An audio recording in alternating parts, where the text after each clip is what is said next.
Hello guys, welcome to our channel. आज हम class 12th chemistry chapter number 1 solution का example number 1.10 करने जा रहे हैं। Let's read the question. 1 gram of the non electrolyte solute dissolve in the 50 gram of the benzene, lower freezing point of the benzene by 0.40 Kelvin.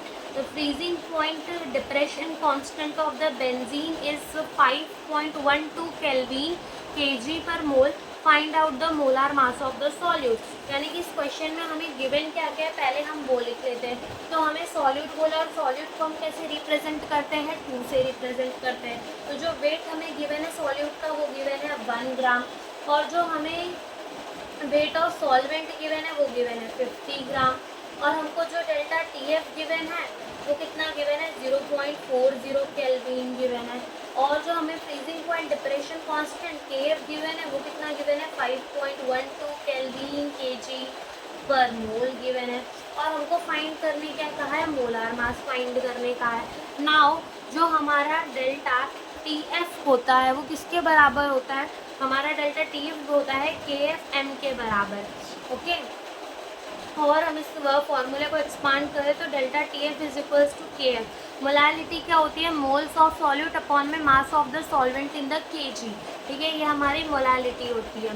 ठीक है, अब हमारा जो मोल्स ऑफ सॉल्यूट कैसे निकालेगा, given weight of solute upon में molar mass of the solute into mass of the solvent.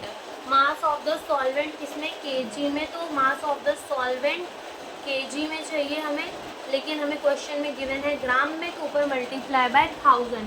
अब values put कर दो। देखो डेल्टा TF हमें कितनी गिवन है, डेल्टा TF हमें गिवन है 0.40 इज इक्वल्स टू KF कितना गिवन है हमें 5.12 इंटू W2 कितना गिवन है 1 इंटू हमें 1000 अपॉन में M2 जो गिवन है हमें नहीं पता, और मास ऑफ द सॉल्वेंट कितना गिवन है 50 गिवन है।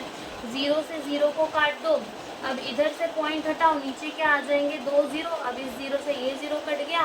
ओके, अब यहाँ से M2 को यहाँ पर भेज दो, एंड M2 को यहाँ भेज दिया तो ये हो जाएगा 512 अपॉन में 5 इंटू 0.40, तो जो M2 होगा वो हो जाएगा 512 अपॉन में ये हो जाएगा 2, तो ये 2 2 ज़ा 4, 2 5 ज़ा 10, 2 6 ज़ा 12, यानी ये हमारा आ जाएगा 256 ग्राम पर मोल।